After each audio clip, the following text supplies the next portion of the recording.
সকলের মুখের উপরেই কথা দিয়েছিল দীপা যে এক সপ্তাহের মধ্যেই টাকাগুলো জোগাড় করবে, কিন্তু দীপার অনেকটাই কষ্ট হয়ে যাচ্ছে এই টাকাগুলো হঠাৎ করে এত অল্প সময়ের মধ্যেই জোগাড় করা।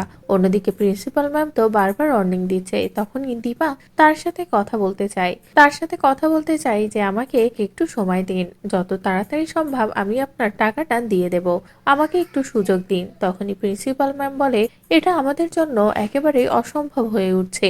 আমি আপনার আর আপনার স্বামীর ব্যাপারটা শুনেছি, আপনাদের জন্য আজ সবকিছু উলটপালট হয়ে যাচ্ছে।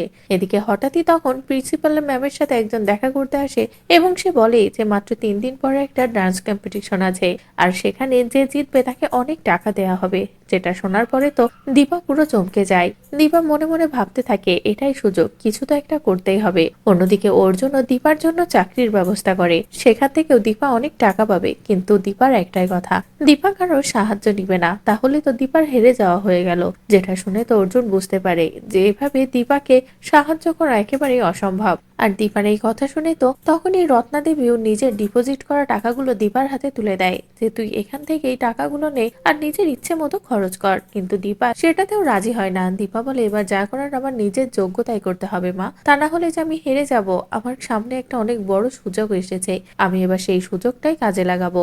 বলেই দীপা পৃথা ম্যামের কাছে যায় এবং নাচ শেখানোর জন্য অনুরোধ করে। এদিকে পৃথা ম্যামও 3 দিনের মধ্যেই নাচটা শেখানোর জন্য রাজি হয়ে যায়। তারপরেই দীপা পৃথা ম্যামের সাথে থেকে খুব পারফেক্ট ভাবে নাচ শেখে। আর নাচটা শেখা হয়ে গেলে যখনই দীপা কম্পিটিশনে যোগ দেয় এবং খুব পারফেক্ট ভাবে নাচ করে, তখনই দীপার এই নাচ দেখে পুরো চমকে যায় সূর্য। চোখের সামনে দীপার এত পরিবর্তন দেখে এত অল্প সময়ের মধ্যে সবকিছু যেন সূর্যের কাছেও কেমন উলটপালট হয়ে যায়। তো বন্ধুরা, এবার যদি সত্যি এই ডান্স কম্পিটিশনে সবার থেকে ব্যতিক্রম কিছু করে এমন মুগ্ধকর কোনো নাচ দেখিয়ে দীপা সবাইকে টাক লাগিয়ে দেয়, সকলে দীপার নাচ দেখে চমকে যায়, এমনকি সূর্য, তাহলে সেটা দেখতে তোমাদের ঠিক কেমন লাগবে কমেন্ট করে জানাও। পরবর্তী আপডেট পেতে চ্যানেলটি সাবস্ক্রাইব করো।